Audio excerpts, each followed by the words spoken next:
Tu keessa na baaste dukkanaaf ilkaan qaruu keessa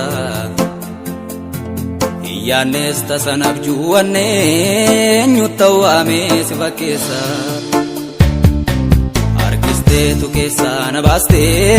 dukkanaaf ilkaan qaruu keessa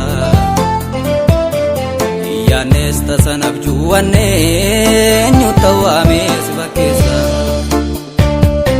si choruma miti kan keetera sinkaafame mirga baataera lammaffaa hin argamu mirruko Yesuus raafamu bidiruko si choruma miti kan keetera sinkaafame mirga baataera lammaffaa hin argamu mirruko Yesuus raafamu bidiruko si choruma miti kan keetera sinkaafame mirga baataera lammaffaa hin argamu mirruko Yesuus raafamu bidiruko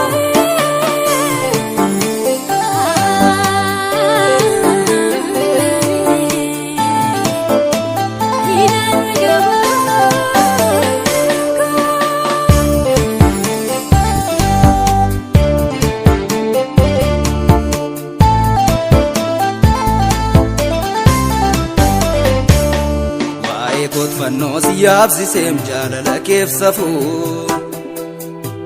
argeera ergan sittamaneen teelaatti nafuu abbaa jabaan akka keen jiru gaarii kannaaf yaadu ayyamaa jireenyaa naaf laattee na baafte birmadu waa'ee kootfannoo si yaabsiseem jaalala keef safuu argeera ergan sittamanees teelaatti nafuu abbaa jabaan akka keen jiru gaarii kannaaf yaadu ayyamaa jireenyaa naaf laattee na baafte birmadu Hoolaa araaraa siitu naaf kenname qooda salphina koo siitu naaf dabarfame siitu naaf kenname qooda salphina koo siitu naaf dabarfame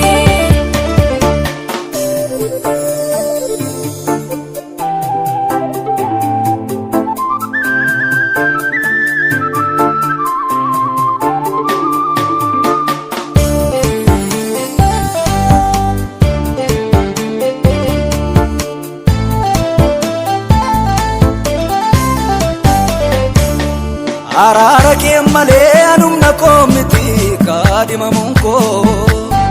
ayyaana kee sanaan simboonattu istee bareedina koo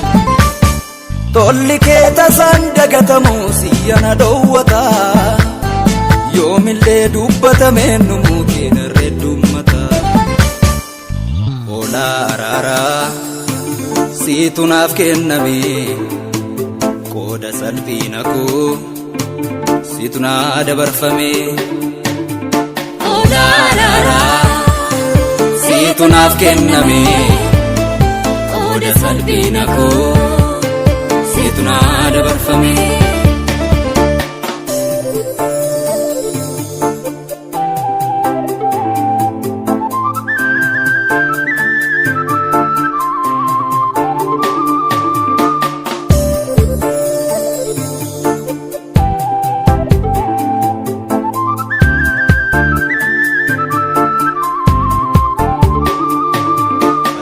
kanneessaa keessa na ceesiftee sa lubbuu koo gaadu hoolicha faasikaa ergansiin qabadhee kan biraan barbaadu eessootirraa dhuftee ulfina kee dhiistee maal koossi mararee qalbii koo boojitee gatii naa jooruu kee ammaalani maree balaasuu kanneessaa keessa na ceesiftee sa lubbuu koo gaadu faasikaa ergansiin qabadhee kan biraan barbaadu Eessarraa dhuftee ulfina kee dhiistee maal koossi mararee qalbii koo boojitee gatii naa jooruu kee ammaalani maree. Ofii miidhamtee sitti naaf darbitee gola miidhamaa nyaara natti hin bannee fuula koo ibsite akka biiftuu ganamaa. Ofii miidhamtee sitti naaf darbitee gola miidhamaa nyaara natti hin bannee fuula koo ibsite akka biiftuu ganamaa. Hoolaa araaraa siitu naaf kenname qooda salphina koo siitu naa dabarfame. Hoolaa araaraa siitu naaf kenname qooda salphina koo